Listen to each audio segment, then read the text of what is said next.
Here is yet another story about a criminal being released from jail and killing someone within 24 hours of his release. This time, it was less than 12 hours. 14-year-old Mason Nelson had been practicing baseball at Ball High School in Galveston, Texas, hoping to make it onto the high school's junior baseball team. Around 6 p.m., he was in a Jeep with 3 teens and an adult when they were hit by a speeding SUV right across the street from the high school.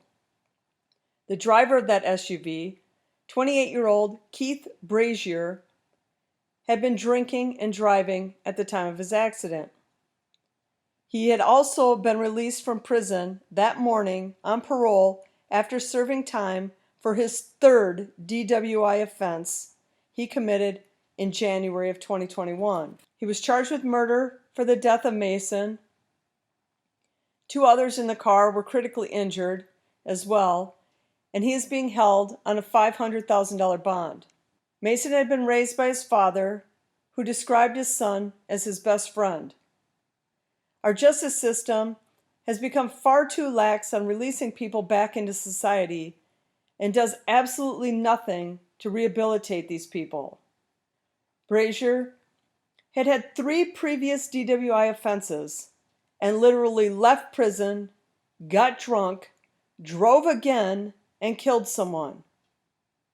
And had he not killed Mason that day, it would have eventually been someone else another day.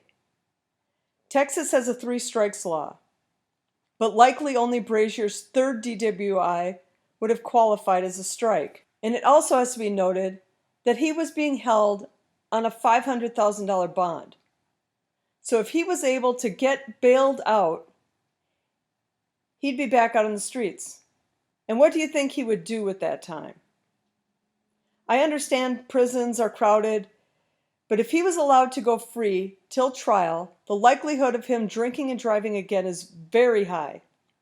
He's a serial drunk driver, and a bond release where he knows eventually he's going to prison for a while would likely heighten that and put another person at risk of dying from a man who should have been in prison.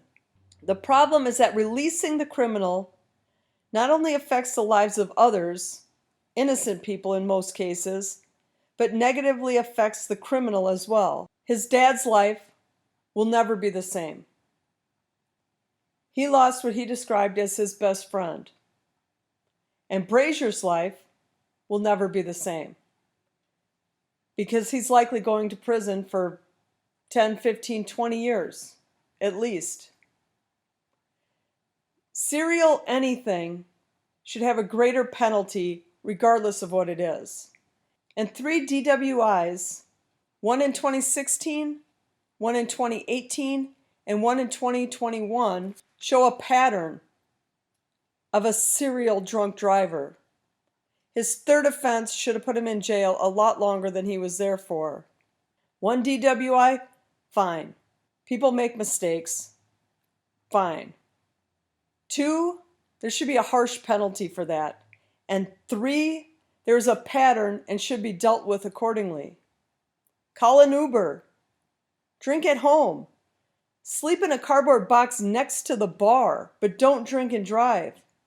But previous repercussions weren't enough to make him make changes. Now he's being convicted of murder, and hopefully the system puts him away for long enough for him to realize what he did was wrong in a way that keeps him from doing it again. Because one day he'll be released. And then what?